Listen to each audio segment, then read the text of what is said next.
Со Александар веќе ви најавивме дека денес ќе зборуваме на една важна тема. Прво да кажам, чест ми е што на таа тема ќе зборуваме со првен научник, професор доктор Златко Левков, редовен професор на Институтот за биологија при Природно-математичкиот факултет при УКИМ. Добро утро и добре ни дојдовте. Добро утро, добро најдов. Професоре, ние од рано изутринава зборуваме за Преспанското езеро, односно ве најавуваме вашето присуство овде, кое ни е неопходно за да разбереме прво и ние како медиумски работници, а понатаму и гледачите и локалното население и сите што се случува во Преспа. Но претходно би сакале да почнеме со тоа да разбереме колку е важно Преспанското езеро за сите нас воопшто, па тука за почеток како може да ни ги споделите тие детали. Прво, благодарам за поканата, да имам можност да презентирам некои од основните факти за Преспанското езеро, кое ние го сметам за едно од најзначајните езера во светски рамки. Во светот постојат само 12 езера кои се постари од 1 милион години. Едно од нив е Преспанското и се разбира Охридското езеро. И Преспанското езеро се смета дека има проценета старост од некаде 5 до 8 милиони години. Сите останати езера, се исклучено Охридското езеро, во Европа има старост помеѓу 10 до 14.000 години. Значи, збориме за една огромна разлика во староста на сите останати езера во однос на Преспанското езеро. Додека Охридското езеро има проценета старост помеѓу 2 до 5 милиони години, што значи дека Преспанското езеро се смета за постаро во однос на Охридското езеро. Односно, видовите кои што го населуваат денеска и за кои се смета дека Охридското езеро всушност е најзначајното езеро и во Европа и во светски рамки, всушност сите тие живееле во Преспанското езеро. Тоа прави дека Преспанското езеро представува центар на биолошката разновидност на Балканот, но и во Европа. Односно дека всушност Охридското, значаен дел од видовите кои што живеат во Охридското езеро се всушност само доселени и дека тие обстоиле во Охридското езеро, но нивното потекло, односно нивното настанување е во Преспанското езеро.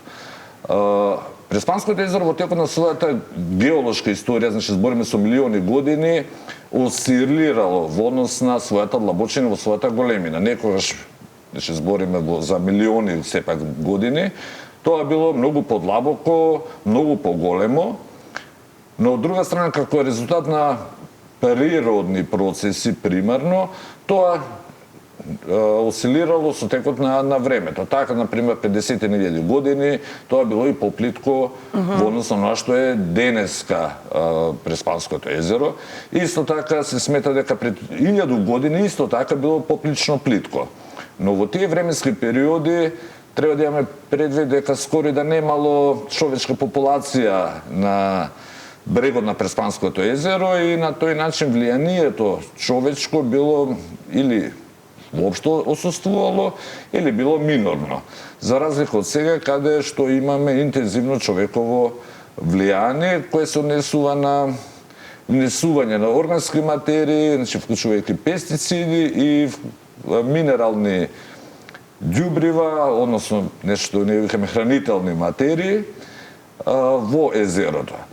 Тоа предизвикува дополнителен проблем врз живиот свет и во овој момент ние се уште немаме доволно податоци што се случува реално со големиот број на ендемични видови кои што живеат во Преспанското езеро.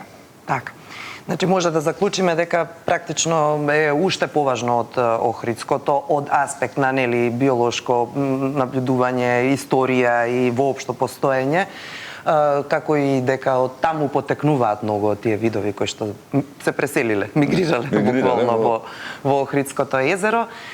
И ова што ни го кажавте како податок дека природно е нормално да има такви осцилации во однос на водостојот за кој што толку зборуваме и ние, дека на минималната точка во моментот и дека треба да се загрижиме, но може ли да заклучиме, ако велите дека е едно од најстарите езера воопшто во светот, дека е и едно од најотпорните што преживеало, одолеало на сето она што се случувало низ милионите години? Езерото било отпорно. Чисто ваков податок, значи има пред отприлика околу 40.000 години има една голема вулканска ерупција во Италија и вулканската пепел е дојде на Охридско и Преспанско езеро и која предизвикала пореметување и во едното и во другото езеро. Нешто што е исто така доста алармантно е тоа дека Охридското езеро се враќа во својата нормална состојба после еден таков тоа не е сепак некоја еколошка катастрофа, сепак е интензивна промена во езерото. Охридското езеро се враќа тек за 1000 години во својата нормална состојба, но Преспанското езеро е многу поосетливо од Охридското езеро и тоа се враќа во една нормална состојба тек за 4000 години. Тоа значи дека ако не го пореметиме и едното и другото езеро, ќе треба по природен пат долго време тоа да се оправи. Заради тоа тука е многу битна човековото влијание да се обидеме да му помогнеме, односно да се обидеме да тие нарушувања кои што се предизвикани и во Охридското и во Преспанското езеро да пробаме прво и да ги спречиме и од друга страна да му лесниме на езерото да се врати во својата првобитна состојба. Точно, тоа е релативно отпорно, но сепак треба еден долг временски период за да може истото да се врати во една нормална состојба. Така. Да, и самите истакнавте, во минатото тој човечки фактор не бил ниту во ваква бројка, ниту во вакви размери одговорен за, да речам, тие промени кои што се случуваат во моментов таму. Инаку, во моментов е активен еден проект кој што се спроведува, во кој што учествуваат повеќе научници и кој што има за цел, нели, да нешто помогнеме или промениме. Па кажете ни зашто се работи.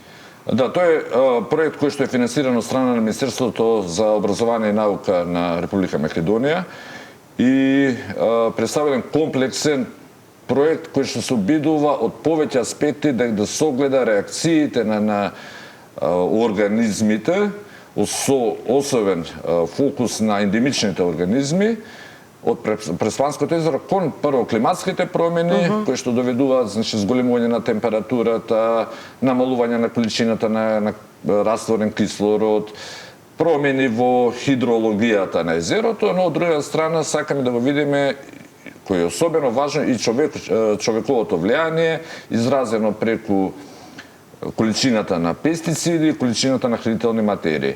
Во рамки на овој проект, значи, ќе се анализираат буквално скоро сите групи на организми, почнувајќи од бактерии, преку алги, преку инсекти или безрбетници, риби, растенија кои што живеат во водата.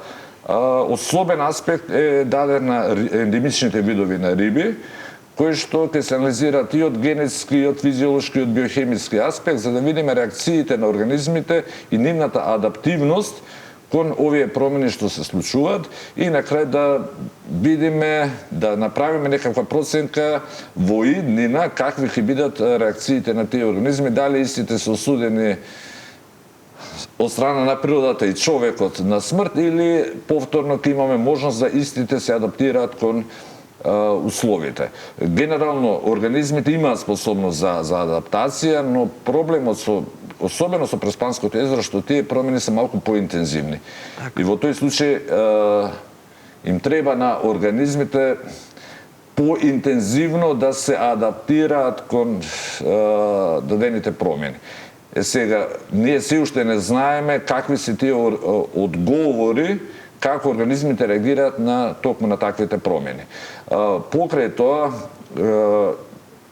езерото се смета дека некаде околу 50% од вкупната водена маса во овој момент недостасува, така да копното исто така е проширено. Па сакаме да видиме исто така што се случува и со копното, какви промени се случуваат таму, особено имајќи предвид дека имаше трска која често пати и на брегот на Охридското езеро и брегот на Преспанското езеро се пали, а представува едно битно живеалиште и за птици, и за габи, и за инсекти, па сакаме да провериме, да видиме во каква состојба се и всушност тие копнени заедници кои што се тесно поврзани со Преспанското езеро. Така. Во овој момент немаме доволно податоци за сите овие аспекти и се надеваме дека во едно догледно време со едни комплексни истражувања кои успееме да дадеме одговори на тоа што се случува и нешто што е многу побитно, што треба да превземеме за да се обидеме како луѓе да помогнеме на езерото да се врати во својата нормална првобитна некаква состојба. Така, во тимот учествуваат ваши колеги, претпоставам сите од ПМФ? Да. Така. Тоа, значи, тимот е комплетно македонски, сите се вработени на Природно-математичкиот факултет, имаме колеги кои се најголем дел јадрото е од Институтот за биологија, исто така имаме представници кои работат дел од хемиските анализи и на Институтот за хемија, особено делот кој се однесува на пестицидите и органските материи, кои бидат работени исто така на Институтот за хемија, но повторно во рамки на Природно-математичкиот факултет. Така, сега, многу активни ќе бидете токму оваа недела. Целиот тим се сели на Преспанско езеро, веќе од утре ние искористивме на самото тргање, нели, да не ви обидете во приказната, и тука ќе се собираат тие податоци за кои што ни спомнавте. Во меѓувреме добивме едно видео токму од вашите колеги таму, кое што ќе го видиме сега, кое што укажува на масовен помор на школки. Ќе видат и гледачите, а вие ќе ни кажете што иницијално сметате дека е причина за овој помор. Ова е навистина вознемирувачка сцена, снимка, во која гледаме стотици илјади школки, кои што, остатоци од школки, кои се изумрени во скоро време. Како резултат на повлекување на езерото, те остануваат на суво и изумира. Но треба да имаме предвид дека станува збор за ендемичен вид кој што живее во Преспанското езеро. Тоа е навистина една тажна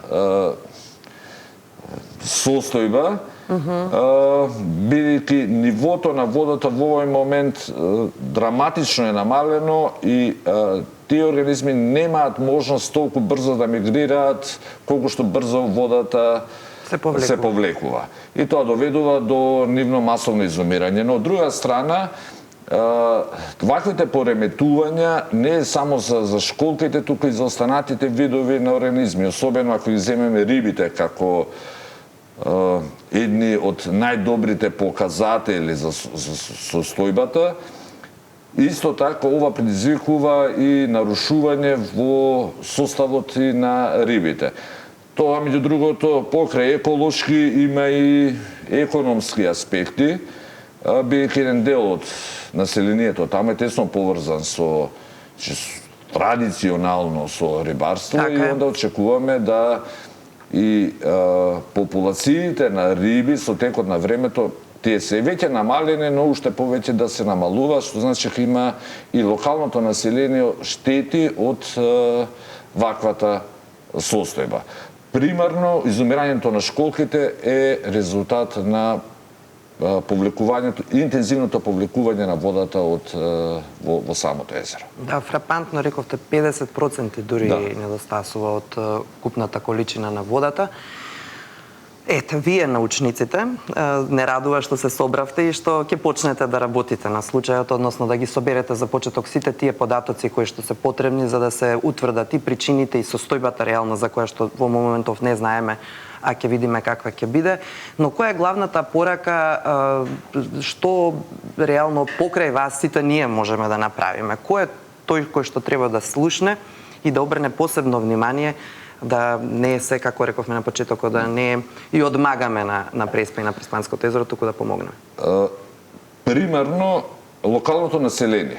Значи, тоа е она што би требало да биде клучен фактор во заштитата. Значи, за било кој, дали е организам, дали е живеалиште, езеро, планина, шума, клучниот момент во заштитата е локалното население.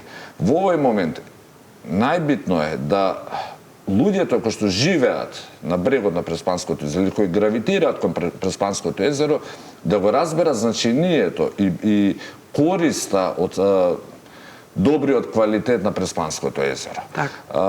Дека не треба да се гледа Преспанското езеро како една акумулација на вода, која што ние ќе користиме за наводнување на нашите земјоделски површини, туку треба да се гледа како биолошко чудо. Како нешто што е навистина уникатно во светски рамки, не само за Македонија, туку збориме во светски рамки е навистина уникатно.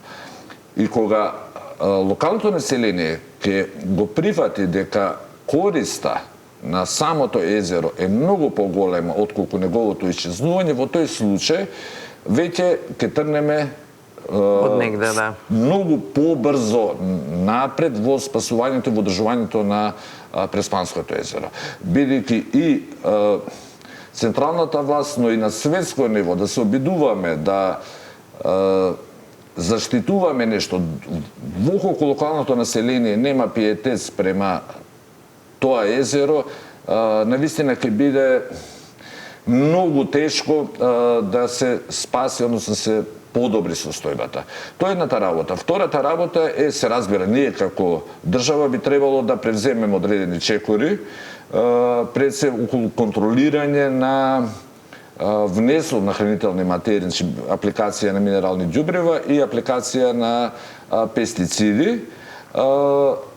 Посед голем број на проекти за регулирање на нивото на водата која се користи за наводнување, значи принципот капка по капка, но сепак количината на вода која што се користи, според некои проценки, дека постојат помеѓу 3 до 8.000 бунари во овој момент кои се активни на Преспанското езеро, сепак треба да имаме некаква контрола и на тоа.